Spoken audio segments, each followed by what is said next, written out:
السلام علیکم۔ اس ویڈیو میں ہم سورۃ الحجرات کی آیت نمبر 3 کے لفظ نمبر 10 کو سمجھیں گے۔ امتحنا، اس کلمے کا مطلب ہے امتحان لیا۔ یہ فعل ماضی ہے۔ فعل مضارع اس لیے نہیں ہے کیونکہ اس سے پہلے فعل مضارع کی علامات یعنی یا، تا، الف اور نون نہیں ہیں۔ یہ ہم پہلے ہی سیکھ چکے ہیں کہ فعل مضارع فعل حال یا فعل مستقبل دونوں کو کہتے ہیں۔ اگر آپ فعل مضارع کے بارے میں تفصیل سے جاننا چاہتے ہیں تو اوپر کارڈ پر کلک کر کے جان سکتے ہیں۔ یہاں یہ بات غور طلب ہے کہ امتحانہ کا مادہ الف، میم، تے، ہے اور نون ہے۔ اس کے شروع میں پایا جانے والا الف اضافی الف نہیں بلکہ لفظ امتحانہ کا پہلا حرف ہے، اس لیے اسے فعل مضارع کی علامت تصور نہیں کیا جاتا۔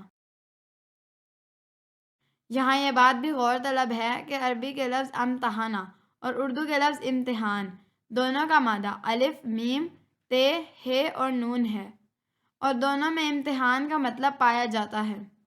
لہٰذا عربی کا لفظ امتحانہ اردو کا لفظ امتحان بنا ہے۔ اردو میں اس کا ایک استعمال دارالامتحان بھی ہے۔